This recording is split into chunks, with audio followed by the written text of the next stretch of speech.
How to use the sum function in Apple numbers on Mac. So here I got some numbers where I want to use the sum function.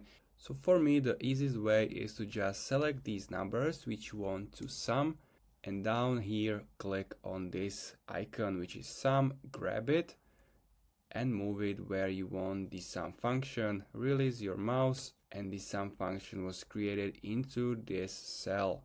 Another way how you can do it is to just select the place where you want to sum these items or numbers.